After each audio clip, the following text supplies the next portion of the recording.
Why were Hindu temples destroyed? उनका idea ही शुरू से ये है कि अगर आप हाथ में आए तो आपको कन्वर्ट करना चाहिए। Until arrival of Lodi, conversion used to happen of Hindu temples, and later onwards, recycling began. Hindus and Muslims are separate nations. आपने दिखा है कि वाजपेयी's PMship was continuation of Nehruism, Yes. more Nehruvian than Nehru. तो pre Modi era की जो BJP थी उसके अंदर एक ये था कि भाई on the basis of support of Hindus alone we can't come in power. तो थोड़ा आपके बारे में जानना चाहूंगा, थोड़ा अपने बारे में बताएं आप, आपकी क्या जर्नी। क्या बताऊं मैं, यहाँ 42 साल से रहता हूँ। अच्छा। उसके पहले 38 साल गुजारे थे कलकत्ते में। अच्छा। जन्म हुआ था बॉम्बे में, ठीक। कॉलेज हुई बॉम्बे में, और ज्यादातर तो कमर्शियल इनकम पे ही मैं दारोमदार रहा हूँ। और पॉलिटिक्स में दिलचस्पी थी जरूर पहले से, और यहाँ नहीं होने पर और पॉलिटिकल वर्क बंगाल में खास कुछ कर नहीं सके, इस वजह से फिर भी पार्लियामेंट में एक बार बैठने का चांस मिला। रिन्यू हो रहा था 2 साल के बाद। वहाँ जेटली जी को अर्जेंसी आ गई कि भाई मिनिस्टर है, उसको उनको एमपी बनना जरूरी है बहुत, और तुम्हारा आगे जाके देख लेंगे। तो मैंने कहा ठीक है भाई। तो बाद में तो फिर वो पीछे लगा रहना पड़ता है। तो लगभग वीक जैसा हो जाता है, unless you have got mass following. तो मैंने छोड़ दिया। ठीक है। एक आपकी जब बुक में पढ़ रहा था, तो बुक पे हम आएंगे ही पूरी तरीके से, उसमें आपने एक अपने फ्रेंड के बारे में लिखा है कि एक आपके दोस्त थे, dyed in the wool Marxist Sudhanshu Chaki, आपके साथ वाराणसी गए थे, एंड ही यूज्ड टू से कि गॉड ऑड होता नहीं है, या मैंने theist, and if there is God he is communist था। हाँ। फिर कुछ हुआ एंड ही चेंज्ड, और फिर उन्होंने आपको बुक भी भेजी थी कोई। ये इंसिडेंट्स थोड़ा आप बताएं। अब इतना तो याद नहीं है, to tell you the truth. लेकिन मेरे साथ कलकत्ते में चंद दिनों के लिए मैं प्रेसिडेंसी कॉलेज में था, इन 9-10 वीक्स। उसके दौरान इससे मुलाकात हुई थी, जान पहचान हुई थी। वो क्लास में ही था। He was a communist openly, and various subjects were discussed, including atheism. तो वो एथिस्ट था, he used to boast about it. लेकिन ये बनारस का अनुभव उसको जो हुआ, उससे वो कुछ हिल गया, और मुझे आके फ्रैंकली कहा कि भाई I have to think again. उन्होंने कहा सोचो। फिर क्या हुआ वो मुझे मालूम नहीं है। बनारस में सर क्या देखा उन्होंने ऐसा कि वो एक टर्न एथिस्ट जो कहता है कि मुझे रीथिंक करना पड़ेगा, उसने क्या देख लिया बनारस में ऐसा? मुझे जो बताया कि मुसलमानों ने इतनी ज्यादती की थी कि जहाँ मंदिर था वो मंदिर को तोड़ के ज्ञानवापी मस्जिद बनाई। ये तो हद है। और ये दूसरे की प्रॉपर्टी में दाखला लेना और फिर उस पे दूसरा कुछ बनाना और हिंदुओं को आना मना करना, ये this is not democratic according to his idea of democracy. वैसा कुछ आइडिया था। हाँ। अपनी सर बुक में आपने जैसे 2 मिथ्स के बारे में भी लिखा है। एक जो बड़ा प्रिवेलेंट मिथ है कि जो ये डेसेक्रेशन ऑफ टेम्पल्स जो है, मंदिरों का जो विध्वंस था, ये एक मिडिवल फेनोमेना था, ऐसा बहुत सारे लोग मानते हैं। अधिकतर का ये मानना है कि वो एक राज था मुगलों का, और औरंगजेब बाबर सब रहते थे, तो उस टाइम तक ये आइकनोक्लाज्म होता था। बट अभी इसकी क्या जरूरत है, ये मैं इसलिए आपसे इसलिए पूछ रहा हूं कि आपने अपनी बुक में लिखा है कि जब कोई आर्टिकल छपता था या कहीं इस तरीके की बात होती थी, तो यही जो फ्रेंड्स थे ये कहते थे कि क्या जरूरत है, आप पास्ट को डिग कर रहे हैं, आप हेट्रेड फैलाना चाह रहे हैं, और इंडिया के पास इतनी सारी जो चीजें हैं करने को, उसमें temple reclamation is not the priority. तो ये जो मिथ है आपने इसको लिखा है कि टेम्पल का डिस्ट्रक्शन मिडिवल तक ही होता था, ऐसा आपने क्यों लिखा है? देखिए, मैं नहीं मानता कि temple is only for worship. Temple is also, you can say, a symbol of a civilization. तो ये तो बहुत बड़ी चीज हो गई ना. तो फिर इसको जाने देना, इस पर गफलत करना, ये तो मेरे ख्याल से इस नेशनल मिस्टेक. आपने अपनी बुक में ही बताया भी है, मैं आपको एक बार थोड़ा रिमाइंड भी अगर कराऊं कि टेम्पल डिस्ट्रक्शन 1947 के बाद भी हुआ है. आपने बहुत हुआ है जी. कश्मीर वैली में अपने जहाँ हम लोग राज करते थे वहाँ भी लगातार होता रहा. आपने अपनी बुक में ही बताया है कि पाकिस्तान में, बांग्लादेश में, हाँ, बांग्लादेश में बहुत पैमाने पे बहुत संख्या. ये तो अभी इस बार आई है हसीना वाजिद लास्ट टर्म, तब नहीं कुछ हुआ है. फिर भी हुआ है लेकिन कम हुआ है. लेकिन उसके पहले तो बेफाम होता था बांग्लादेश में भी. तो ये मिडिवल फेनोमेना नहीं है, ये अभी तक चल रहा है. एक सर दूसरा जो आप इसमें लिखते हैं कि जो ब्रिटिश आर्कियोलॉजिस्ट थे, जो सर्वेयर्स थे, जो हिस्टोरियंस थे, they contributed a lot, but very little of these was included in the books on Indian history. और फिर आप एक ऐसा सरकाज़्म उसमें लिखते हैं, which have pretensions of scholarship, और temple destruction can be described as India's ignored history. तो पढ़ के लगा कि जैसे जो इंडियन हिस्ट्री लिखी गई है उससे आप बहुत ज्यादा खुश नहीं है या सहमत नहीं है, या आपको लगता है कि उतना काम नहीं हुआ है. थोड़ा इस पे बताएं आप. देखिए, वो तो जाहिर है, शुरू से हमारी शिकायत रही है कि भाई इतिहास इंडिया का स्ट्रेट फॉरवर्ड और ऑनेस्ट लिखा नहीं गया है. जो ऑथर उसके नुक्ते नजरिए से जो लिखा वो लिखा. तो ब्रिटिश को जो सूट किया वो ब्रिटिश ने लिखा, मुसलमानों को सूट किया वो मुसलमान लिखते. जैसे कि इरफान हबीब, क्या कौन है, इरफान हबीब हैं, वो अपनी अपनी दृष्टि से देखते हैं और अभी अभी आर्ग्यूमेंट करते हैं, झगड़ा करते हैं. और ये अभी भी जारी है, यानी कहने का ये वो युग खत्म नहीं हुआ है. इसमें सर ये था कि जैसे जब भी ऐसी बातें करता है, कोई भी सपोज करता है, तो कहते हैं कि भाई अभी जैसे राम मंदिर बना तो मीडिया में चला कि भाई आपने राम मंदिर तो ले लिया, तो क्या आप बाकी सब भी रिक्लेम करेंगे? तो उसमें फिर कुछ लोगों का कहना था कि हमारे 3 मेन हैं जो. फिर कुछ लोगों ने कहा कि हमारे पास 40,000 मंदिरों की लिस्ट है, 3,000 मंदिर है, हमको रिक्लेम करने हैं. तो जो एक सो कॉल्ड कहें अपर एक्लियन ऑफ द सोसाइटी कह लें, या जो रूलिंग एलिट कह लें हम, जो एक कांस्टेंट पावर में रहता है irrespective of government in power, उन लोगों का, या जो लेफ्ट के लोग हैं, उनसे जब बात करो तो कहते हैं कि भाई इतने मंदिर नहीं टूटे थे, आप लोग एक्सेजरेशन कर रहे हो इसका. क्या सर ये ऐसा है? देखिए, मैं कोई स्कॉलर हूं नहीं,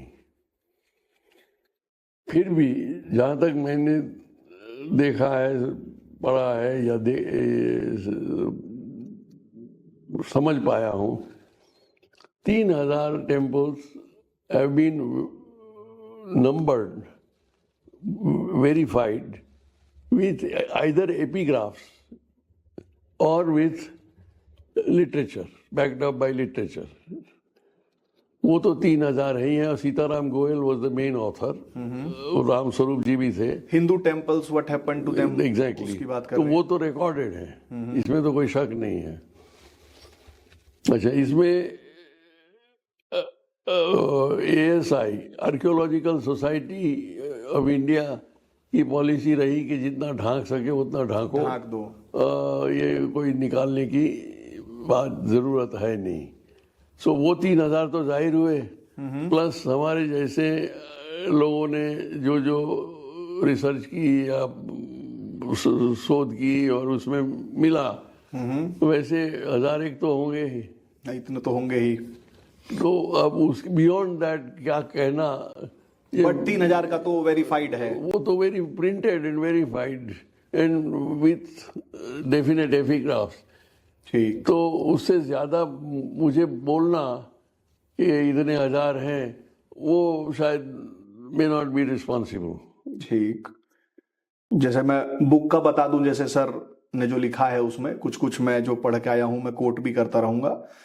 तो 1990 और फिर 6 दिसंबर 1992 के बाद बांग्लादेश में, पाकिस्तान में 178 मंदिर टूटे।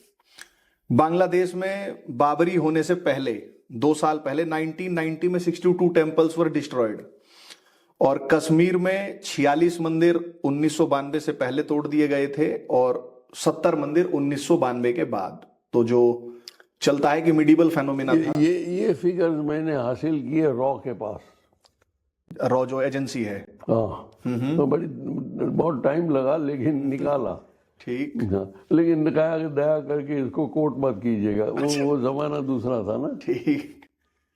पर अब तो कोट हो गया बुक में। अच्छा सर, मैं आपसे पूछूं कि आपने जो बुक लिखी है उसको लिखने के लिए आप उन जगहों पे गए हैं, फिजिकली आपने विजिट किया है, वेरीफाई किया है, फोटोग्राफ्स खींच के आपने बुक में भी छापा है। और आपके जब मैं घर आया तो मैंने देखा इतनी सारी बुक्स हैं आपके पास। आप वो तो रेफरेंस के लिए है, हाँ, मतलब पढ़ते भी हैं। बट सर अगर मैं आपसे पूछूं कि why were Hindu temples destroyed, जैसे उसके जो 2-4 रीजन होते हैं, जैसे सपोज एक तो होता है जो थियोलॉजी है, एक वो हो गई, उसके अलावा भी जैसे अगर पूछा जाए कि मंदिरों को तोड़ने के पीछे रीजन क्या रहता होगा इनका? देखिए, जहां तक मैं समझा हूं, which may not be the best and fullest understanding, कि third commandment of the 10 commandments of prophet Moses में कहा गया है कि you shall not make any image of your God, your God is unseeable, भाषा अलग होगी, and is not to be seen, and don't make an attempt to see him, you are this is he is अनसीएबल।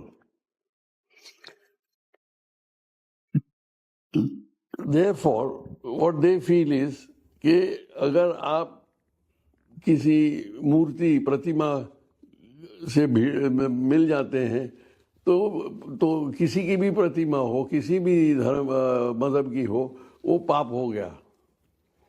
सो जहाँ आप प्रतिमा देखो वहाँ तोड़ो, destroy कर दो, और फिर उनके चूरे बना के किसी मस्जिद की एंट्रेंस के नीचे गाड़ दो, ताकि लोग आते जाते सब उसके ऊपर से चले और उसको बिल्कुल नापाक बना जाए।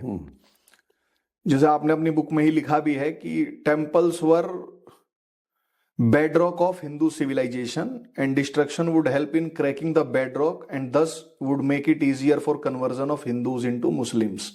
ये जो आपने बुक में लिखा था। अब सर जैसे हम जाएं तो जो बुक ये मेरे हाथ में है। अच्छा, एक पॉइंट में क्लियर कर दूं। हाँ। मेरे हमारे धर्म में ये है कि ईश्वर को मिलने का या दर्शन करने के पूरे प्रयत्न करने चाहिए, और अगर कोई किसी का तुक्का लग गया तो ये बहुत अच्छी बात है। सो ये जो मोसेस ने कहा है और हम लोगों ने जो कहा है, मानते हैं, दोनों में स्टार्क डिफरेंस, एकदम शार्प डिफरेंस है। उस पे आएंगे, वो मैंने लिख रखा है वो क्वेश्चन। तो सर जैसे बुक्स तो हम बहुत सारी पढ़ते हैं, पर ये जो टाइटल है बुक का आपका, हिंदू मस्जिद्स,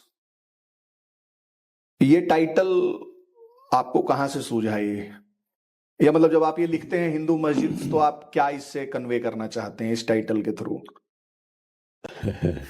ये देखिए, किताब तैयार हो गई थी, यानी मैन्यूस्क्रिप्ट, तब मैंने मेरे एक असिस्टेंट से उनको भेजा निजामुद्दीन, यहाँ निजामुद्दीन और औलिया के आसपास, दरगाह के पास।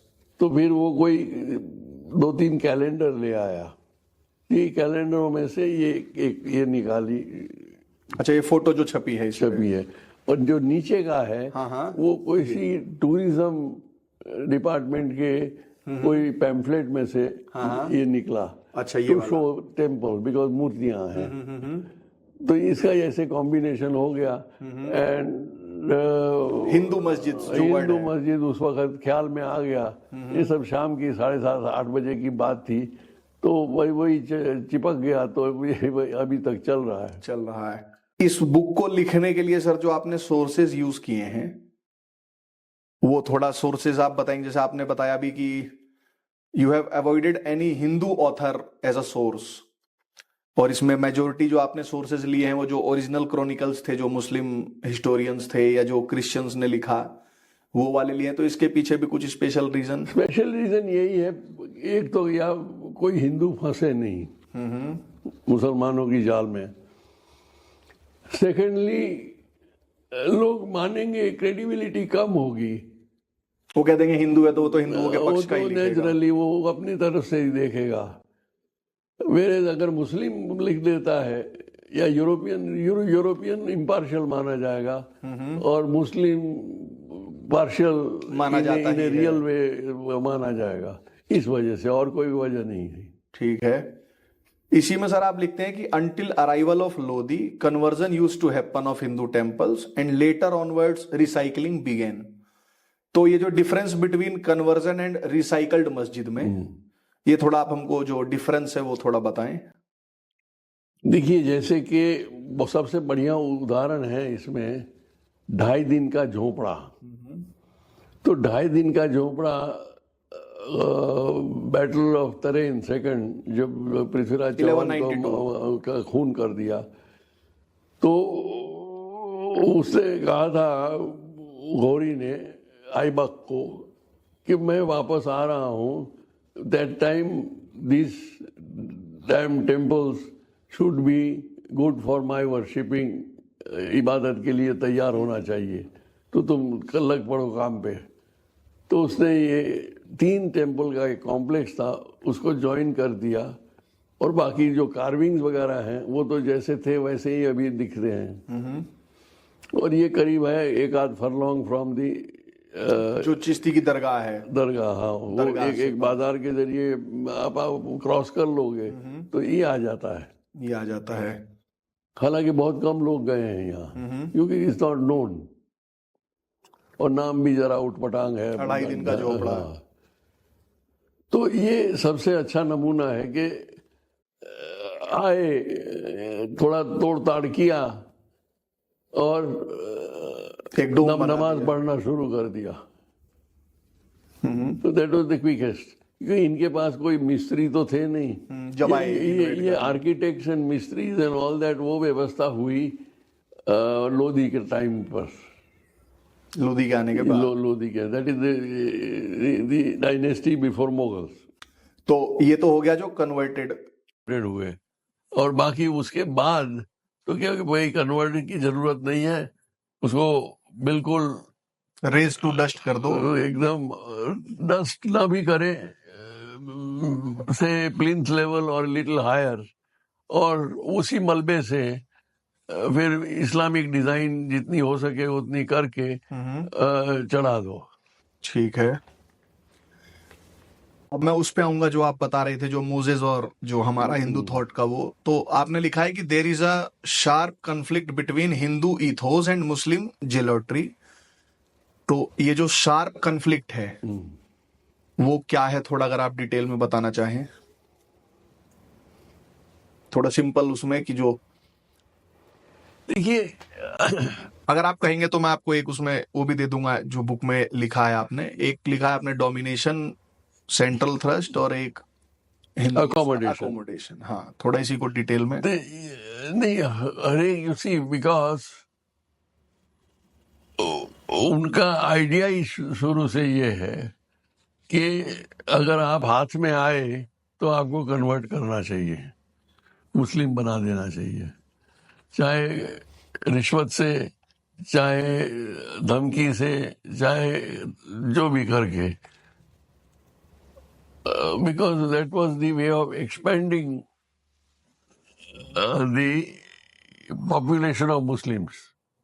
और हदीस में आता है कि प्रॉफिट मोहम्मद ने कहा है कि marry such wives as are very faithful to you and are loving to you and will be prolific and produce so many children so that one day you people will be more than any other community. Community. So ये तो इनका मकसद हो गया, manifesto हुआ। हम लोग के यहाँ ये पॉपुलेशन एक्सपैंड करने का या हिंदू ज्यादा हो वो कॉन्सेप्ट रहा ही नहीं है, वो तो ईश्वर की इच्छा है। और जहाँ और किसी को का दमन करके कन्वर्ट करना वो तो सवाल ही नहीं है। ना हमारे पास कोई कन्वर्जन का जरिया था। जो स्वामी दयानंद सरस्वती ने जो शुद्धि मूवमेंट शुरू की वो भी रिकन्वर्जन का सवाल था कि भाई एक बार टाइम आप हिंदू थे, उससे जबरदस्ती मुस्लिम हुए, अब वापस हिंदू होना चाहते हैं, तो उसके लिए ये गतिविधि है। फ्रेश अराइवल के कन्वर्जन का तो नहीं था। नहीं है, ये जुडाइज्म में है। यहूदी भी कभी कन्वर्ट नहीं करते हैं, क्रिश्चियन बहुत करते हैं, और वो तो और कुछ काम ही नहीं करते हैं। और बाकी मुस्लिम मत तो जबरदस्ती कर ही लेना वो तो है ही है। तो ये this is basically there is no reason, this was a tactical decision by the prophets of those times. ठीक। अपनी सर बुक में आप एक लिखते हैं लाइन की slavery complex that haunts the upper fringes of Hindu society. ये स्लेवरी कॉम्प्लेक्स जो है, जो जहां तक मैं समझ पाया जो सोसाइटी का एक एलिट तबका है उसके दिमाग में घर कर गया है। जो अभी जैसे हम जब बात भी कर रहे थे, एक जो डर का एक माहौल रहता है या इन टॉपिक्स पे बात करना टैबू माना जाता है, ये क्या मतलब आप इससे देखते हैं? आपने अपनी लाइफ के एक्सपीरियंस से क्या देखा है? Can you repeat that last? Slavery complex. हाँ, वो ये है, देखिए, this in fact is the correct way of putting it is masochism. Masochism was innovated and the theory made by an Austrian psychologist in Austria, in Vienna, कि आदमी जब हार जाता है, दब जाता है, पीट पीट के खत्म हो जाता है, तब वो मार खा के आनंद प्राप्त करता है. That is misogynism. And the opposite is when I enjoy hitting you. Sadism का उल्टा. तो ये हम लोग काफी हद तक मैसोचिज्म वाले में हो गए, मैसोचिस्टिक हो गए, क्योंकि मार मार मार मार 7-8 सेंचुरी से और कुछ काम धंधा ही नहीं है, सिर्फ मार खाना. ये हालत थी हमारी एक तरह से. Particularly not in all parts of the country, but definitely in some parts. तो आज तक भी ये जो हम लोग जितना देखिए, हिंदुओं को छोड़ के और कोई कौम नहीं होगी जो कि अपनी कौम को इतनी गालियां देते हैं और इतनी टीका टिप्पणी करते हैं. क्यों? That is to get pleasure out of pain. Pleasure out of pain. That is masochism. तो we are victims of masochism and we are not coming out of it. अब जब से मोदी जी आए हैं तब से ट्रेंड रिवर्स होने लगा है, ऐसा मुझे लगता है. ठीक. फिर सर एक बुक में आपने बड़ा इंटरेस्टिंग, खैर आपने हर चैप्टर के जो टाइटल्स हैं वो बहुत इंटरेस्टिंग लिखे हैं. Christian tears, Christian evangelist, Matthew Atmore Sherring, Banaras वाले. हाँ, बनारस वाला. ये सर क्या है इनका जो लिखा है? वो he was put off by, you see, सैकड़ों मंदिरें थे छोटे छोटे. हाँ, वाराणसी में, बनारस में. तो मैंने जिसकी शक्ति के हिसाब से जो बना सका कि भाई एक छोटा सा मंदिर बना के मैं गया, एक संतोष के लिए, जैसे अभी भी करते हैं लोग. लेकिन अभी छोटा, बहुत छोटा मंदिर बनाने में लोगों को शायद शर्म आती होगी, यार ऐसे लोग बनाते नहीं होंगे, लेकिन बस वही वही तमन्ना कि भाई मैंने एक देव या देवी के याद में मंदिर बनाया। तो ये उसी जिस पैमाने पे वहां मंदिर बने, उसी पैमाने पे मंदिर तोड़े गए। बनारस में डिस्ट्रक्शन हुआ है। और आपने पढ़ा होगा या देखा भी होगा कि इन टर्म्स ऑफ नंबर जितने बनारस में डिस्ट्रक्शन हुआ है उतना और कहीं नहीं हुआ है, कहीं नहीं हुआ है, क्योंकि वहां थे ही ज्यादा मंदिर। वो लिखा भी आपने। और वो देखिए, मोदी जी ने जब ये सब साफ किया और straight to the river corridor बनवा जो कॉरिडोर, वो इसी वजह से।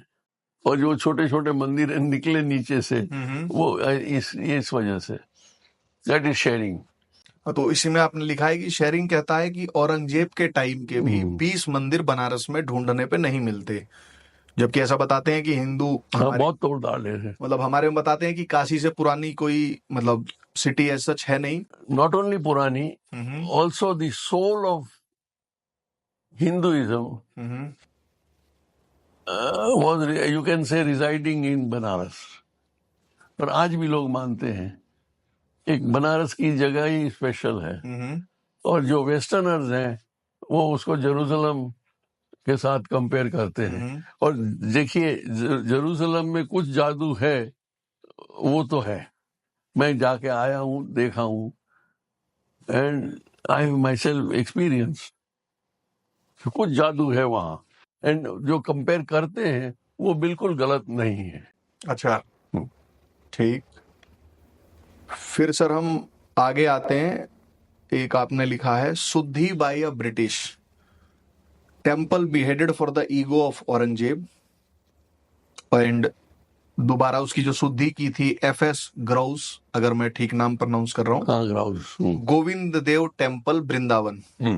सर इस मंदिर की थोड़ी कहानी बताइए, इसका डिस्ट्रक्शन और फिर इसका दोबारा। देखिए, 4 मंजिल का ये मंदिर था वृंदावन में। वृंदावन, गोविंद देव मीन्स कृष्णा का। और शायद ये राजाओं, जयपुर के राजाओं को खबर मिल गई थी कि ये औरंगजेब ने फरमान जारी किया है और कुछ दिनों में ये अटैक होगा। तो जयपुर के महाराजा ने वहां की जो मूर्ति थी वो अपने यहाँ मंगवा ली, और वो फिर वापस आई नहीं। और वजह ये थी कि औरंगजेब, शायद सच भी होगा, कि अगर वो आगरे में बैठा है तभी ये मशाल जो थी ऊपर, जो सबसे ऊपर मंदिर के दिया या मशाल जो जलती पे थी, मशाल वो दिखाई देती थी। तो ये क्या है, तो उसको गुस्सा आता था, ईगो। और दिल्ली से देखे तब भी ये मशाल दिखाई देती थी। वृंदावन में इतना मैग्निफिसेंट मंदिर था कि दिल्ली से भी उसकी मशाल दिखती थी और आगरा से भी इतना ऊंचा था। हाँ, इतना ऊंचा था। तो इन्हें कहता है किया कि इसको हटाओ, काट दो। तो उसके आदमियों ने ये जाके 2 मंजिलें उड़ा दी, मंदिर की तोड़ दी, सिस्टमेटिकली तोड़ दी। और वो मंदिर ओरिजिनल में अभी भी है, जारी है। इसके फोटोग्राफ मैं होके भी आया था इस मंदिर में। और जो शुद्धि की बात कही है, वो grouse was the, you can say, district magistrate, you can say, of those times, Bengal service कहलाती, बंगाल सिविल सर्विस। तो उसने जो देखा कि, और कुछ पढ़ा भी होगा, तो उसको बहुत ही he was moved by it, and he had this artist, जो कोई पास हो रहा था वहां से, कोई आर्किटेक्ट, उसका नाम दिया है, मैं अभी भूल गया। तो ऊपर फिर जो मस्जिद का जो इन लोगों ने खड़ा कर दिया था ढांचा, वो मेहराब बनाया था, वो मेहराब को तोड़वा दिया। और आज के दिन आप मेहराब नहीं देखेंगे। नहीं है। हाँ, तो एफएस ग्राउस का भी हिंदू सिविलाइजेशन को थैंक यू तो कहना ही चाहिए। जरूर जरूर, किताब भी है इसकी। हाँ, एफएस ग्राउस पे ना, वो वृंदावन पे इनकी है बुक। फिर सर एक आपने लिखा था, जब ये बुक लिखी थी उस टाइम पे तो वो इनकम्प्लीट शुद्धि थी, राम जन्मभूमि। अब तो वो पूरी हो गई है, मंदिर बन रहा है। इसमें आपने लिखा था कि जब ये सब हो रहा था तो आप वहां ग्राउंड जीरो पे थे, मतलब अयोध्या जी में थे आप। ग्राउस में नहीं, ग्राउस तो ऐसे नहीं नहीं नहीं, मैं अयोध्या की बात कर रहा हूँ। अयोध्या 6 दिसंबर सारा दिन था। 1992 को 10:40 पे हम टेरेस पे चढ़े और 5:30 को उतरे।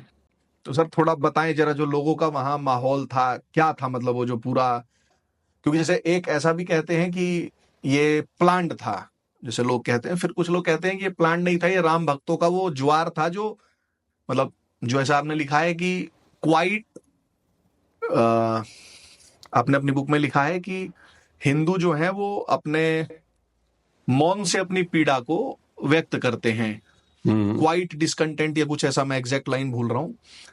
तो था कि लोगों के अंदर एक क्रोध था भयानक क्रोध कि हमारे राम जी का मंदिर तोड़ के ये बना। और फिर अचानक ये 6 दिसंबर को जैसे सब लोग आए थे तो अचानक नहीं था। हाँ, अच्छा, तो थोड़ा सर बताएं क्या था थोड़ा। देखिए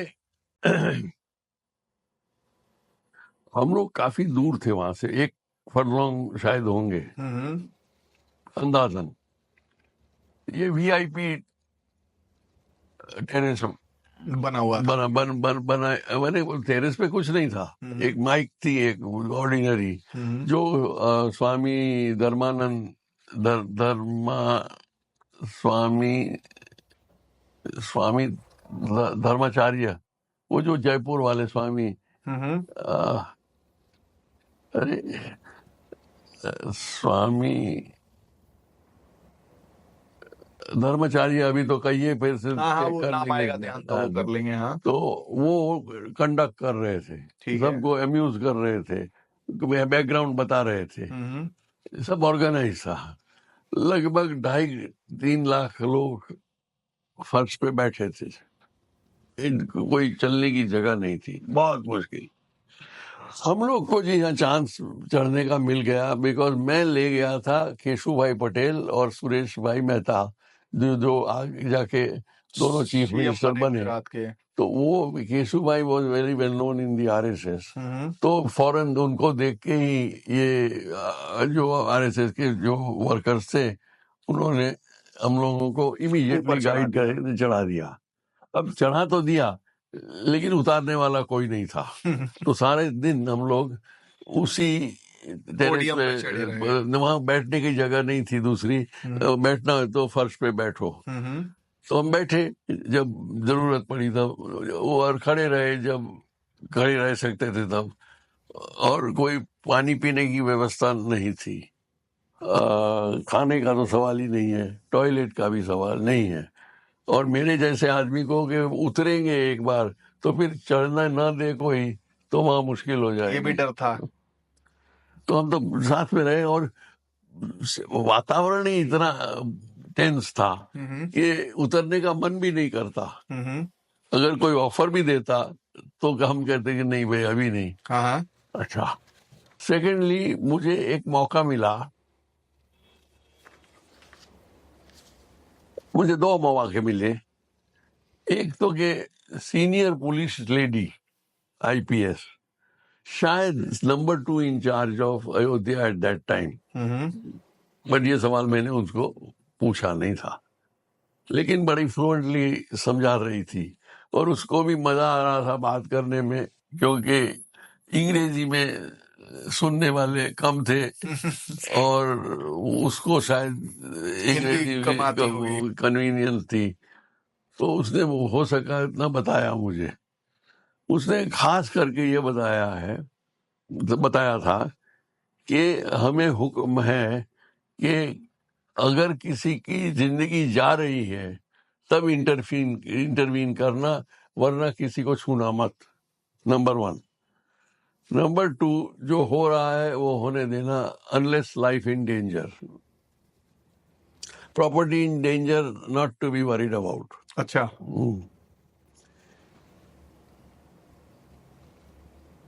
and there were about 15,000 Central Reserve Police in Faizabad, which was exactly 4 kilometers from Ayodhya, जहां हम लोग थे.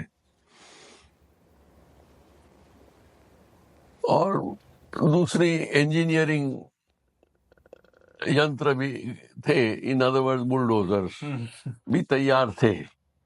वो पुलिस की तरफ से तैयार थे कि हमारी नहीं, पुलिस से कोई ताल्लुक अच्छा। नहीं. उसको मालूम था और मुझे मालूम बात बता रही थी. ठीक। तो बिकॉज कभी क्या होता है कि आदमी अकेला होता है ना, तो फ्रेंडली कोई आदमी सुनने वाला मिल जाता है तो बोलने का मजा आता है. तो उस तरह मैंने बिना पूछे हुए काफी चीजें उन्होंने मुझे कह दी. एंड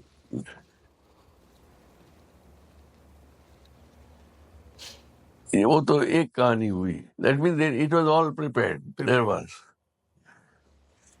सेकेंडली के सुबह सुबह ही 5 फॉरेनर्स जर्नलिस्ट थे, वो वहां नजदीक गए थे. कहाँ? वो बाबरी स्ट्रक्चर के पास. तो उनको हाथ जोड़ के इन्होंने कहा कि आप यहाँ से चले जाइए. तो वो कुछ हुज्जत हुई. कैमरे वैमरे तोड़ दिए थे शायद कोई? नहीं, कैमरा की बाधा लगाएगी. अच्छा। तो ये इनको फिर पुलिस को ही रिक्वेस्ट किया, ये जो काम कर रहे थे, let us call them car सेवक, दे वर एक्चुअली पीडब्ल्यूडी एम्प्लॉइज. क्योंकि ऐसा कार सेवक नहीं होता है कि जो तोड़ रहा है और कोई फोटो फ्री ले रहा है और मजा ना आए. वो अगर if I am a government servant that is a different matter. तो ये गवर्नमेंट सर्वेंट थे, ये जाहिर हो गया. एंड वो जो आयरन डांग जो थी, वो कोई ऑर्डिनरी आदमी उठा के लगा सही सकता है. और एक्चुअली एम करते थे बिटवीन सीलिंग एंड वॉल. तो अगर 40-50% सरकमफ्रेंस टूट जाए तो डोम गिर पड़ेगी. यही हो रहा था. लेकिन ये कहानी मुझे समझाई फोटोग्राफर्स ने. तो ये 5 फॉरेनर्स को तो जर्नलिस्ट थे कि वो सब गंदा सब हमारे खिलाफ लिखते हैं, इनको यहाँ से प्लीज ले जाइए. पुलिस वाले भी कोऑपरेट करके इनको कहा कि sir your life this that the other. और एक बगल में छोटा मंदिर था, वहां उनको लॉकअप कर दिया और खाना पीना देते रहे. ठीक है. 5 बजे उनको छोड़ा शाम को. So that was the foreign. So they were completely unaware of what had happened the whole day at Ayodhya, although they were staying in a hotel in only 4 kilometers away. जो फोटोग्राफर्स से 5 थे Indian, उनको request किया कि आप दया करके photo मत लीजिए. और हो सके उतना कुछ लिखिए भी नहीं. तो किसी हम तो लिखने वाले नहीं हैं, हम फोटोग्राफर. फिर भी दे इंसिस्टेड एंड दे थॉट के कार सेवक तो चाहेगा कि हमारी फोटो निकले. समझे नहीं वो लोग कि ये कौन है. तो आखिर में नहीं माने, तब उनके कैमरा छीन लिए गए और उसको पछाड़ दिए गए और टूट गए. So as a result they were injured and 2 of them came bleeding to the terrace. बड़े लीडरों को शिकायत करने, लेकिन उनको सुनना नहीं था. तो सुन के क्या जवाब देते? 2-4 सवाल पूछे, कुछ जवाब दे दिया तो गलती हो जाएगी. तो उन्होंने तो इग्नोर कर दिया. तो आए मेरे पास में, मेरे पल्ले पड़े, तो मैंने अंग्रेजी में बात की.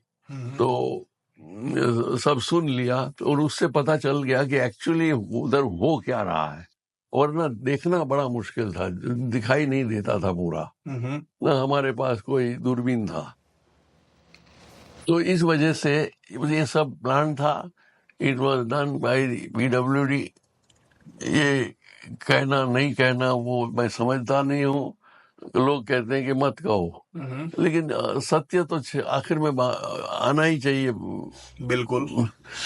और पहली डोम गिरी 2:30 बजे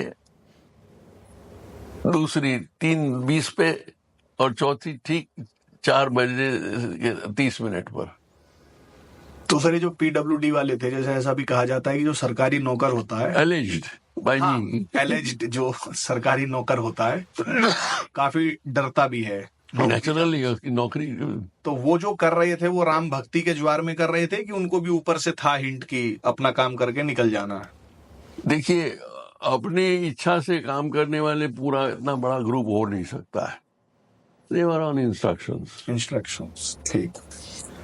आपने सर अपनी किताब में जब कुतुब मीनार के बारे में लिखा है तो आपने लिखा है कि it is a monument to Hindu humiliation, और इसी में आपने एक बड़ी सुंदर लाइन लिखी है कि proximity induces apathy rather like familiarity breeding contempt. तो व्हाई डू यू से सो? ऐसा आपको क्यों, जो ये आपने लाइन लिखी कि proximity induces apathy rather like familiarity breeding contempt for Qutub Minar monument to Hindu humiliation, थोड़ा बताएं इसके बारे में। देखिए, ह्यूमिलिएशन तो ही है, इसमें कोई समझाने की बात नहीं है। और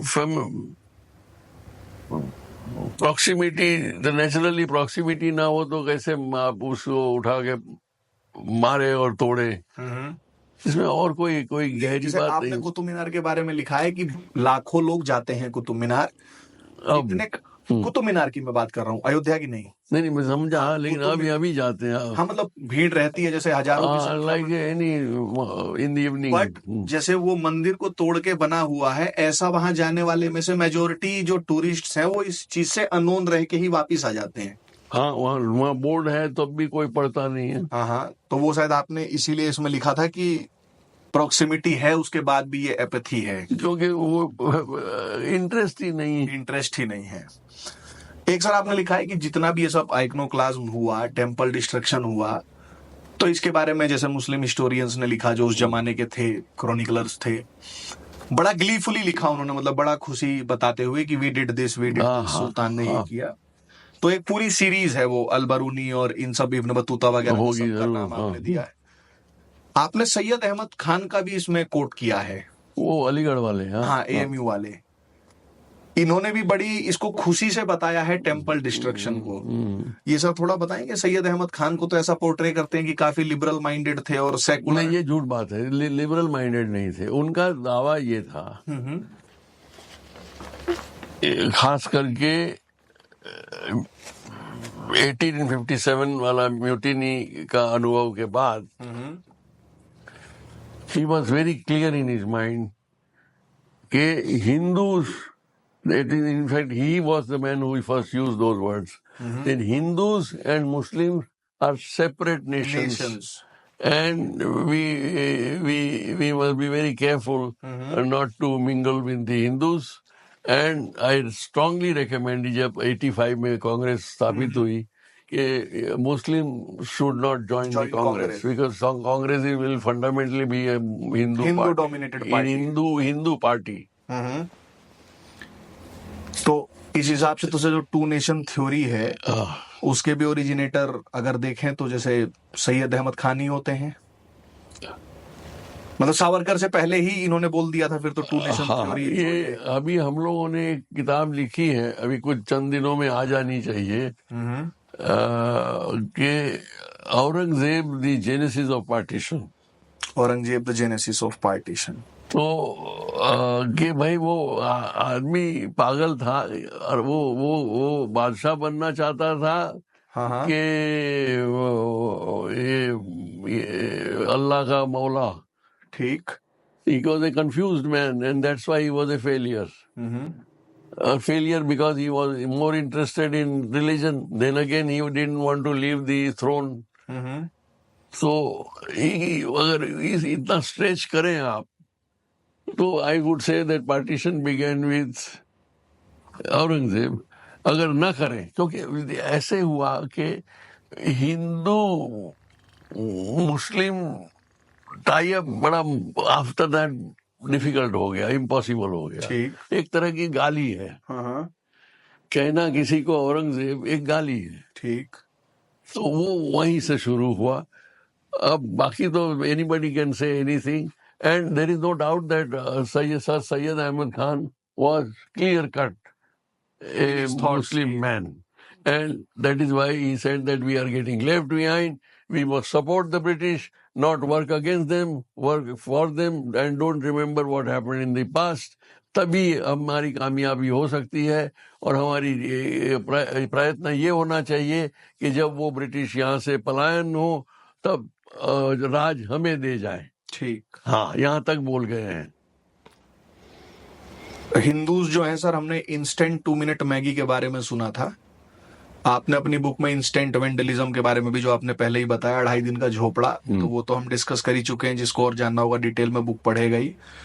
जैसे सर जो आपने बुक में लिखा है कि मथुरा वृंदावन को गजनी ने भी लूटा, औरंगजेब ने भी लूटा, और ये फिर लास्ट में अब्दाली ने भी लूटा. Repeated destruction of Mathura city हुए. मथुरा का नाम भी चेंज कर दिया गया था, उसका नाम भी इस्लामाबाद कर दिया गया था. जो मंदिर के मूर्तियां थी उनको जयपुर ले गए थे, आपने जैसा पहले बताया. कुछ मूर्तियों को किसी नवाब बेगम, ये मूर्ति, मथुरा की मूर्ति को क्रश करके नवाब बेगम की, हाँ, आगरा ले गए थे और वहां मस्जिद के जीने में चिनवाया गया. हाँ, ताकि लोग उस पर ट्रैम्पल डाउन कर सकें. ये यहाँ था. इसमें सर आपने लिखा है कि गजनी ने भी, जैसे नॉर्मल जो पब्लिक है उसको ये लगता है कि गजनी ने सोमनाथ तोड़ा था, इसलिए थोड़ा गजनी का टेम्पल डिस्ट्रक्शन उनको याद रहता है. आपने इसमें मेंशन किया है कि गजनी ने भी मथुरा को लूटा था, एंड द लूट वाज इनॉर्मस.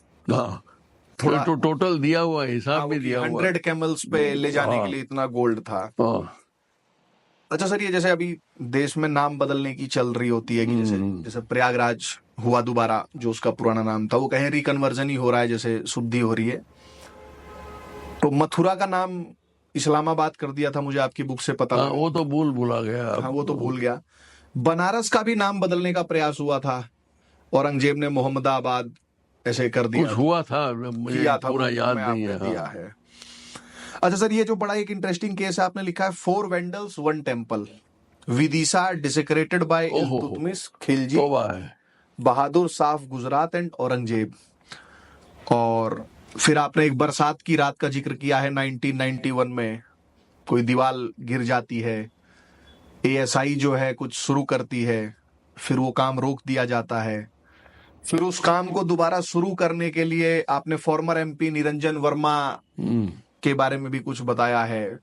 ये सर थोड़ा बताएंगे इस एपिसोड? अब देखिए, सब चीज तो याद नहीं रहती है. बहुत दिन पहले ये सब काम हुआ है, लगभग 20-22 साल. 1992. हाँ, और मेरी याददाश्त इतनी तो अच्छी नहीं है. लेकिन ये जो हुआ था ज्यादातर under the guidance of Arjun Singh, जो HRD मिनिस्टर थे उस वक्त थे. और वैसे मध्य प्रदेश तो उन्हीं का था. हाँ. तो बेसिकली बड़े अच्छी कंडीशन में ये मूर्तियां और बड़ी मूर्तियां हैं. एंड देख के लगता है कि साहब भाई इसको खुले में ऐसे रखने का मतलब क्या है. Museum should be made. And उधर जगह भी है उस कंपाउंड में. लेकिन जहाँ तक मुझे मालूम है, वो जो भी ऑर्डर्स अल्टीमेटली ASI के पास आए, वो रोक दिया गया. सब रोक दिया गया कि नहीं, इसको अभी खुला रहने दो. तो विदिशा में भी एक मंदिर था जिसको मस्जिद कन्वर्ट, बहुत प्रोमिनेंट है. ऐसी बड़ी मूर्तियां इतनी सारी हमने और कहीं देखी नहीं है. आपने अपनी बुक में ही लिखा भी है कि हर ईद की नमाज के बाद जो हिंदू थे वो सत्याग्रह पे बैठते थे कि ये हमारा मंदिर है, और अरेस्ट भी हुआ करते थे. लेकिन बात कौन सुनेगा? कोई नहीं सुनता था. फिर सर एक बड़ा इंटरेस्टिंग आपने बताया, Bhojshala Masjid, entry has been banned except once in a year for Hindus and 52 times for Muslims. हाँ, वही अपने स्प्रिंग सरस्वती पूजा. हाँ. तो यहाँ सर थोड़ा बताएं, आप जा रहे थे तो पुलिस वालों ने भी आपको रोका था जाने वाने से? हाँ, हम लोग 3 जने थे. Those were ex-government servants and I was ex-MP. तो कहा कि साहब माफ कीजिएगा, हमारी कोई गलती नहीं है, ना हमें पावर है, आप लोग नहीं जा सकते हैं। अगर आप मुसलमान हैं तो फ्राइडे को जा सकते हैं, हर एक फ्राइडे को। हर एक फ्राइडे को, और हिंदू है तो सिर्फ बसंत पंचमी पे आइए। बस ऐसे इसमें क्या अन्याय देखते हैं आप? इसे बिल्कुल अन्याय है, लेकिन हम क्या करें, हम तो ऑर्डर है सरकार गवर्नमेंट का काम करते हैं। ऑर्डर ऑफ दिग्विजय सिंह 1997 हाँ, आपने और मेरे ख्याल से अभी भी चालू होगा ये वाला होगा। और जबकि आपने अपनी बुक में ही लिखा है, मैं इसलिए ये फिलर की तरह आप उसमें ऐड कर रहा हूं, कि जब ये आजादी से पहले जो राजा थे वहां के, लोगों ने वहां बोला कि ये हमारा मंदिर था, हमको मंदिर दो। उन्होंने अंग्रेजों से पूछा क्या करें, तो अंग्रेजों ने बोला सबकी एंट्री बैन कर दो, हिंदुओं की एक बार एंट्री हुआ करेगी बसंत पंचमी को, और मुस्लिमों की भी एक ईद पे हुआ करेगी। तो ये वंस इन अ ईयर दोनों के लिए अलाउड था। फिर ये जो 1997 में जो कांग्रेस के, मेरे ख्याल से दिग्विजय सिंह उस टाइम सीएम रहे होंगे 1997 के आसपास, या जो भी रहे होंगे, उन्होंने ऑर्डर को ठीक ऐसा उल्टा किया कि हिंदुओं के लिए तो बसंत पंचमी ही था, मुस्लिमों को जो एक बार साल में अलाउड था वो 52 बार हो गया। और जैसा आपने बताया कि अभी भी ये जारी ही होगा। ये मेरा शक है, sir I am not sure. इसको पता करवाएंगे हम इसमें वहां के लोगों से भी करके। फिर सर हम ऑलमोस्ट एंड की तरफ जब बढ़ रहे हैं, तो आप यहाँ तो जैसे बहुत साला में तो आपको रोक दिया गया था, एक जगह आप घुस गए थे, वहां जो सुरक्षा कर्मी थे वो रुद्रमाला सिद्धपुर, रुद्रमाले। आपने लिखा भी है कि Siddhpur is to departed mothers what Gaya is for dead fathers, 7 temples left buried, an example of Muslim temple appeasement mean छोटे छोटे वो। डेरे। on intervention of minority commission in 1983। ये सर क्या था सिद्धपुर का? सिद्धपुर में यू सी, जो गुजरात का सिंबल की तरह एडवर्टाइजमेंट वगैरह देखते हैं ना, बड़ा लंबा गेट दरवाजा जो आता वो अभी भी है। ठीक है। अच्छा, वो इन्होंने कब्जा कर लिया सिद्धपुर वालों ने। Today also it is a almost Muslim majority place of Bohras. Bohra जो बिजनेस करते हैं। हाँ, जो और हमेशा आपको पहले ही कह देंगे कि भाई हम लोग एक जमाने में ब्राह्मण थे। अच्छा। हाँ, दैट इज देयर प्राइड। जैसे राजपूत मुसलमान हूँ ऐसे। अच्छा। तो क्या हम ब्राह्मण थे, that means we were pure caste. तो anyway the main point is कि इनकी शिकायत थी कि ये रुद्रमहल कॉम्प्लेक्स इतनी खराब हालत में नहीं रहना चाहिए, और ASI should do something to beautify it. तो after many years they agreed to do it, like government में धीमे धीमे काम होता है। तो जब खोदना शुरू किया तब तरह तरह के अच्छे आर्टिफैक्ट्स निकले, इंक्लूडिंग नंदी बुल। तो नंदी बुल निकला तब ये लोग डर गए और कहा कि नहीं भाई, ये तो डांग दो, फिर गाड़ दो। और एक वकील है, मुस्लिम वकील था, और एक MLA थी लोकल कांग्रेस की वहां, तो वो लोग ने खड़े रह के ये सब वैसे बेरी कर दिया। 38 पेजेस की रिपोर्ट भी लिखी पूरी। हाँ, उनको शर्म नहीं है ये लोग को। ये that is one good virtue about them, they Frank straight. And तो 4 जो छोटे छोटे देरे हैं वो तो है ही हैं, और इस साइड पे जो है वो बाकी 7 हैं, और उस पर सड़क बनी है। अच्छा। और काफी ऊपर तक जाती है। ठीक। और तो कोई सीक्रेट इसमें नहीं है। लेकिन कुछ मतलब ASI ने माइनॉरिटी कमीशन के उसमें आके अपना काम वहां रोक दिया, और वो भी उसी स्टेट में है। उन्होंने खोदना शुरू किया on request of the Muslims and stopped it also on the request of Muslims. तो basically archaeological survey of India works for Muslims. नहीं, वैसे है पहले से ही, क्योंकि अबुल कलाम आजाद इंचार्ज थे, एजुकेशन मिनिस्टर, और ज्यादातर अफसर आप देखेंगे लिस्ट तो काफी मुसलमान ही रहे। Humayun Kabir and all. हुमायूं कबीर तो उनके सेक्रेटरी थे, फिर मिनिस्टर बने। हाँ, उनका भी कुछ रोल रहा होगा इसमें शायद, हो सकता है। आप उनका मेंशन है बुक में वो कहीं। तो natural, because they are all Muslim. Even this man who has given the Ayodhya, K Mohammed, वो भी मुसलमान। ठीक। टेम्पल के बारे में आपने लिखा है, shuddhi by government from Jain temple to masjid to Bharat Mata mandir. एक कोई जैन टेम्पल था, उसको मस्जिद बना दिया गया था, फिर सरदार वल्लभ भाई पटेल वो हैदराबाद के निजाम के टेक ओवर के बाद, हाँ, ये हो गया वो था। अभी तो टेम्पल चल रहा है, भारत माता मंदिर के हम उसमें लोग चल जब रहा गए है। तब। उसमें आपने लिखा भी है कि वो ऐसा मतलब थोड़ा एक कम्युनिटी ऐसी ऑफेंड ज्यादा ना हो जाए, इसलिए हुआ कि इसको भारत माता मंदिर कर देते हैं, ये इसलिए हुआ। एग्जैक्ट। एंड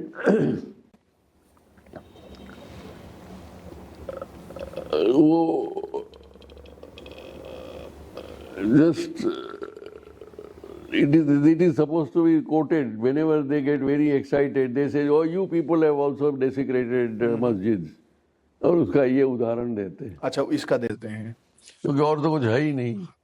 आपने सर क्या नाम, मैं आपका एक टॉक भी देख रहा था, तो आप ये कह रहे थे कि जो रिक्लेमेशन ऑफ टेम्पल्स है, we should treat them as a national issue of importance. आप लिखते हैं कि reclamation of temple should be a matter of national importance instead of religious angle देने के। ऐसा आप क्यों कहते हैं, इसका जैसे क्या है? नहीं, यू सी, मैं मानता हूं कि you see, I take it as I am not a very worshipping man. हाँ हाँ, लेकिन I mean, you can say a nationalist Hindu rather than a religious Hindu. That doesn't mean that I do not go to temple or I do not bow before murtis and pratimas like this one. वो कार्तिक का है, ऊपर एक और कृष्ण का है। तो कहने का मतलब ये है कि but these are after reading Toynbee, Arnold Toynbee, हाँ, invited by Nehru.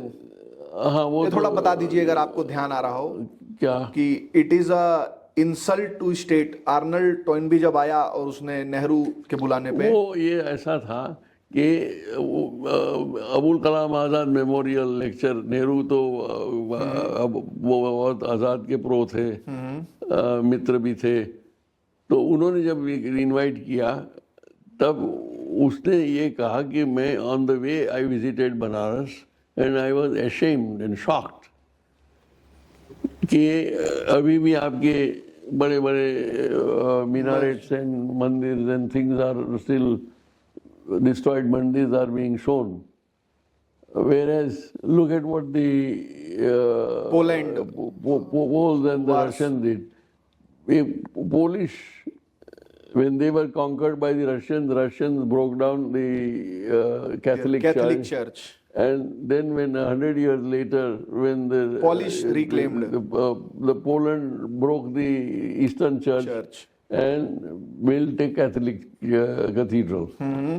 So, but that is not in the spirit of religion, because both were Christians. Both had, Christ was there. So the idea is that they are symbols of national pride. I also take it like that, so that a unnecessary religious controversy का बजा के it's better के इसको nationalist stature दिया जाए। तो sir जैसे अभी आपने बताया अभी बातों में, जैसे आर्नल्ड टॉइनबी की बात हुई, पोलैंड की बात हुई, रशिया की बात हुई, ये जैसे अगर हम देखें भी तो ऐसा हमको बताते हैं कि on 15th of August 1947 Bharat आज़ाद हो गया। बट आज़ाद हो गया उसके बाद भी सर जो सिंबल्स ऑफ स्लेवरी थे वो तो अभी भी हमारे ऊपर एज अ स्टैम्प्ड हैं ही हैं, लादे हुए हैं। तो सर फिर तो आप इस पे कितना एग्री करते हैं कि जब तक वो सिंबल्स ऑफ स्लेवरी ऐसे इंटैक्ट खड़े हैं तब तक तो फुल फ्रीडम तो इसको नहीं कहा जा सकता? नहीं कहा जा सकता, बिल्कुल नहीं कहा जा सकता कि हम जो अपने देश में करना चाहते हैं बाय मेजॉरिटी वो हो नहीं सके तो फिर वो स्लेवरी हुई ना। और दूसरा सर फिर जैसे जो आपने भी बुक में लिखा, चाहे और भी बहुत सारे लोगों का कहना है कि आजाद आप किससे हो गए? अंग्रेजों से हो गए आप कहेंगे, उनसे पहले भी तो आप किसी के गुलाम थे, तो उनके सिंबल्स भी आपको हटाने चाहिए थे, अभी तो खैर आप उनको चला ही रहे हैं। खैर एक सर आपने बड़ा इंटरेस्टिंग बताया है, जैसे आप मतलब राज्यसभा में MP भी थे, तो पता नहीं इस पे पूछना चाहिए कि नहीं पूछना चाहिए, वो देख लेंगे। पूछिए ना, हाँ, पूछिए। आपने लिखा है कि Vajpayee PMship was continuation of Nehruism, yes, more Nehruvian than Nehru. तो what made you say this? देखिए, नेहरू एटलीस्ट वाज फ्रैंक। हाँ, ठीक है। जैसे जैसे he said that what are you, I am culturally a Muslim, educationally English, and accidentally या हिंदू। Accidentally a Hindu. वाजपेयी जी इतना frankly भी नहीं बताते थे। अच्छा, ठीक।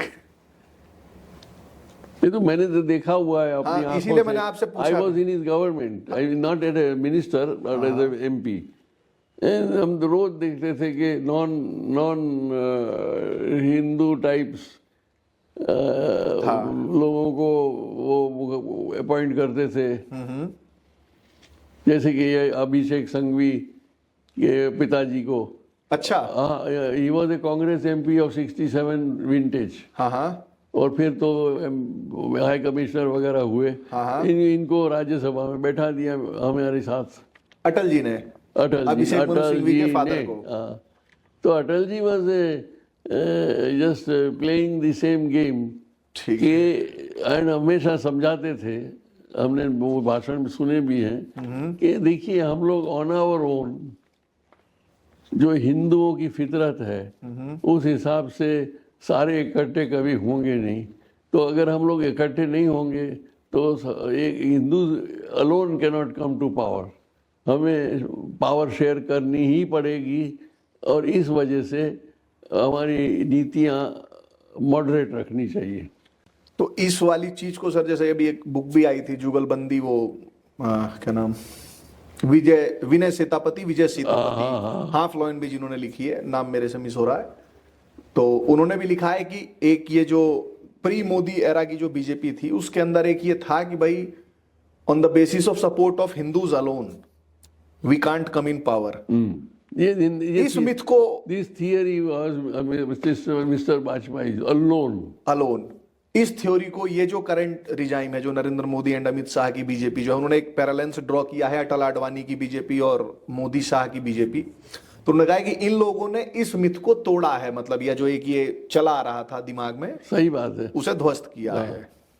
ठीक। तो सर, तो ये रियल हिंदू गवर्नमेंट ये है, ये वाली है 2014 वाली। ठीक। आपने सर, अब जैसे हम बुक वाला तो जैसे भी हो गया, जो इसका एक सेकंड पार्ट है उसका हम करेंगे दोबारा से। मैं आपसे मैं वैसे पूछूं तो सर, आपने तो एक पूरा, मतलब पूरा क्या, बहुत बड़ा एरा देखा है। तो जो हिंदू ऑथर्स हैं जो हुए हों, जैसे आपने आरसी मजूमदार को भी मतलब देखा है, ये अपने पास है किताब तारीख। हाँ, मतलब ये आरसी मजूमदार, जदुनाथ सरकार, धर्मपाल जी। जदुनाथ सरकार वाज फेयर। हाँ हाँ। RC Majumdar was a little more to the Hindu side.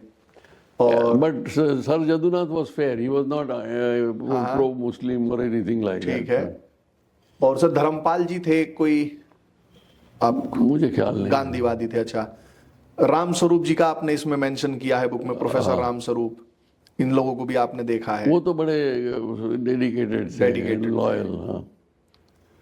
अब सर, जब आपने एक किताब लिखी, तो ये किताब लिखने में तो जो मतलब आपको करना पड़ा होगा, आपने किया होगा, फिर ये किताब छपवाने में भी आपको दिक्कतें आई? नहीं, अभी तक प्रिंटर का नाम नहीं है इस बुक में। ऐसी किताब बहुत कम मिलेगी कि जिसमें प्रिंटर का नाम गायब हो। हाँ हाँ। रीजन? डर, भय। तो प्रिंटर को क्या भय था ये किताब छापने में कि कहीं कोई मुसलमान देख लें और कहेंगे साला तुम ये सब छापते हो, तो चलाओ इसकी दुकान जला देंगे। दुकान जला दे, प्रिंटिंग प्रेस जला दे, कुछ भी, आर्मी को मार दे।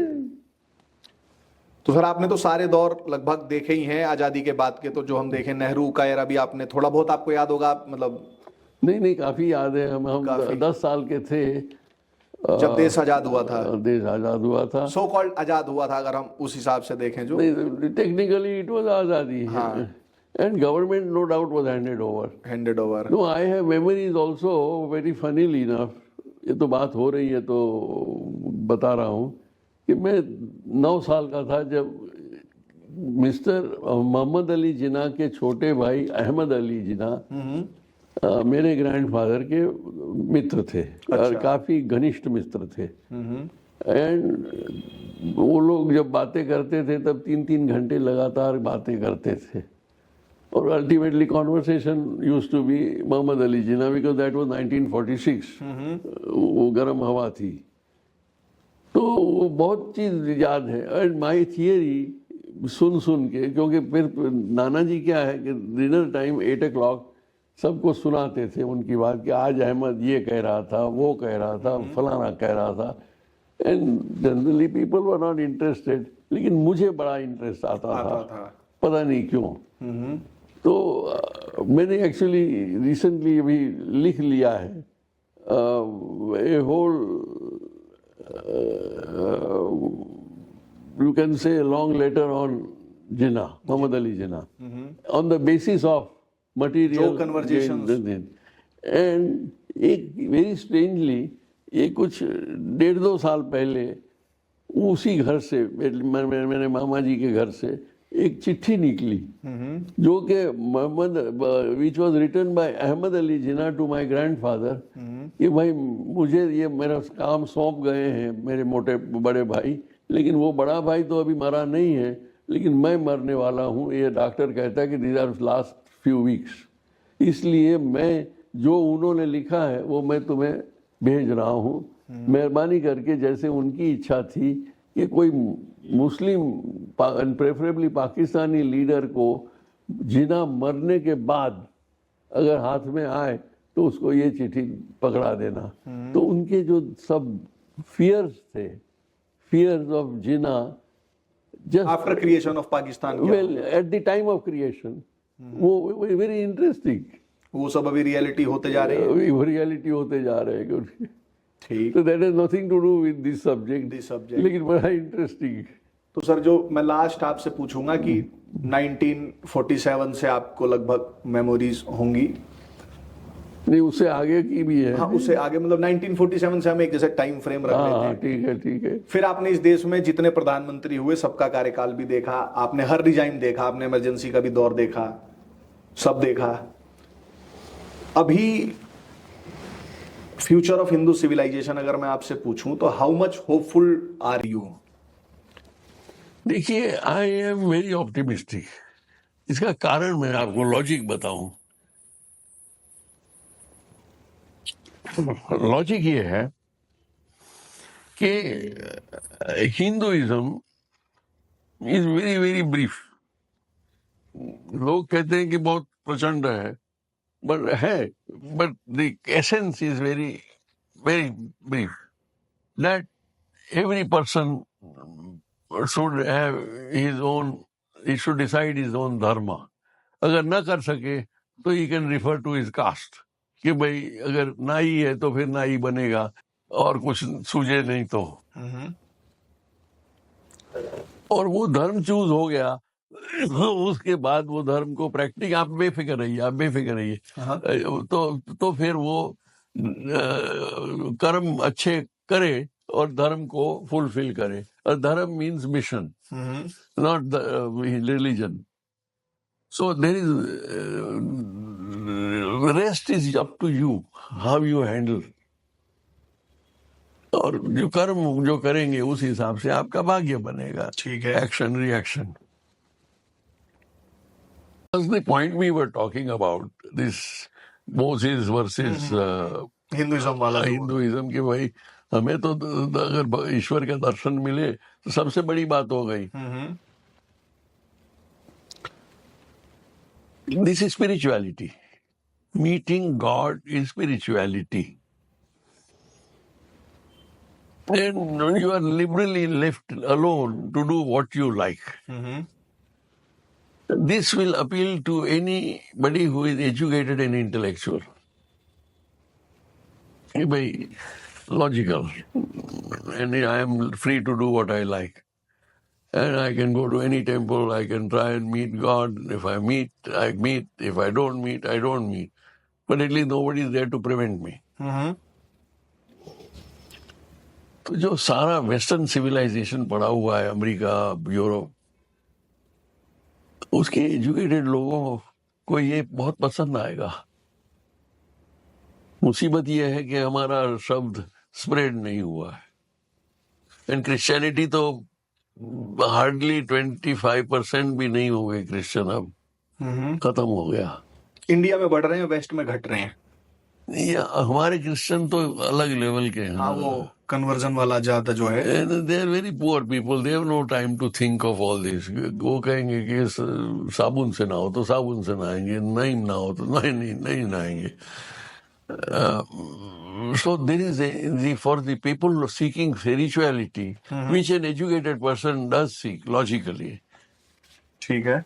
इसके लिए तो बहुत स्कोप है। तो सर, जो ये क्या नाम, हम इस पे जो एंड करेंगे कि जो slavery complex that haunts the upper fringes of masochism, हाँ, ये कुछ रिड्यूस होता दिख रहा है आपको? घट रहा है? Yes, but very slowly. बहुत स्लोली। स्पीड बढ़ाने की जरूरत है। नहीं, जरूरत कैसे होगा? ये देखिए, 1000 साल की हिस्ट्री कोई 10 दिन में तो होगी नहीं, मिटा नहीं सकते। और सर, चलते चलते कोई एक एडवाइस जो आप यूथ को ऐसा सच देना चाहें अपनी लाइफ के एक्सपीरियंस से, एक दो चीजें जो लाइफ को थोड़ा समझ जाएं ऐसा।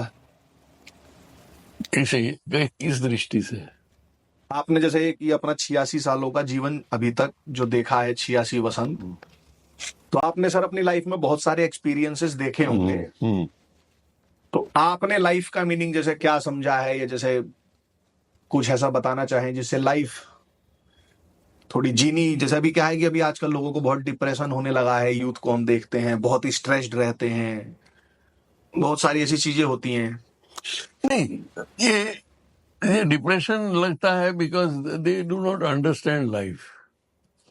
अब क्या करें, कौन सिखाए? That is why. अच्छा, तो आपने ये कहा कि they don't understand what is life, तो इस पे आप थोड़ा बताएं कि व्हाट इज लाइफ। देखिए, what is life? I picked my dharma and I pursued it and I succeeded, I failed, I succeeded, I failed, and in my main aim I failed. That is, I wanted to serve the country through politics because I felt that that was my only aptitude. Okay, but I could not. 2 साल में हम राज्यसभा घर पर आ गए और ये सब काम किया। तो अब दूसरा आदमी होता तो बहुत डिप्रेस हो जाता। हम भी डिसअपॉइंट तो जरूर हुए थे कि भाई, और ये वो भी आज की रात तक मुझे, आई एम श्योर, एंड कल सुबह किसी का फोन आ जाए गांधीनगर से कि प्रफुल्ल भाई watch it, your name is not there. I took it as philosophically as I could, कि चलिए किस्मत में नहीं था, नसीब में नहीं था, कहीं कर्म में कहीं नोक्स रह गया होगा, उस तरह लेके I am like this, not bad for my age. शायद दूसरा होता तो खत्म हो जाता। जैसे अपने वाइस प्रेसिडेंट कृष्णकांत, आपको याद है कृष्णकांत? नाम सुना है मैंने। वो one of the 3 young Turks, Chandrashekhar ji के साथ वाले, और मोहनलाल धारिया, और ये 3 थे। तो उनमें से वो हमारे टाइम में वाइस प्रेसिडेंट थे and he used to preside over the morning session of the Rajya Sabha. अब उनकी पूरी उम्मीद थी कि मैं प्रेसिडेंट बनूंगा, और न बने। Within a month he died. He couldn't bear the shock. शौक लग गया। मैंने इतने मायूस हुए कि धड़कन बंद हो गई। अब ये जो है, not that I can bear everything, but I have managed, and I have after all taken part in business. After all, I was born with no wealth. जो हुआ है वो अपने अरसे में ही हुआ है। कहाँ बम्बई, कहाँ कलकत्ता, कहाँ दिल्ली, कहाँ गुजरा? कहाँ पॉलिटिक्स, कहाँ बिजनेस, कहाँ लिखना, कहाँ पढ़ना, तो बहुत कुछ किया। बट अगर टूट जाते बीच में तो ये नहीं कर पाते। नहीं, और अपनी सेहत खराब करते वो एक्स्ट्रा। तो टूटना नहीं है, ये पहला तो ये एडवाइस होनी चाहिए लोगों को कि टूटना नहीं है। नहीं, भाग्य के हिसाब से चलेगा। देखिए, आपके भाग्य में कहीं ना कहीं नोक्स होगा, तो इसलिए आप अभी तकलीफ में हैं। उस लिहाज से अगर देखें तो आप नहीं टूटेंगे। ठीक, लाइफ थोड़ी इजी भी हो जाएगी to bear. Exactly. And you see also try to think कि desire is one thing, deserving is quite different. मैं कहूँ कि मैं हिंदुस्तान का सबसे बड़ा डॉक्टर बनूंगा, अब बनूंगा तो मैंने ही तय किया है, तो वो एक डिजायर हुआ। That doesn't mean I will even become MBBS, may not, which was actually true of my politics. I nearly didn't become even an MBBS. तो लेकिन क्या करें उसका? ये भी है। नहीं सर, तो जो सर्व करना चाहते थे आप कंट्री को, तो आपने, मैं कहूँ आपने 4 किताबें तो जो ऑलरेडी लिख रखी हैं। ये वाली जो किताब भी है मेरे हाथ में, दिख भी रही होगी सर, मेरे हिसाब से तो ये भी एक बहुत बड़ी सर्विंग है ही। और आपने सर टाइम दिया, बात करके बहुत अच्छा लगा आपसे।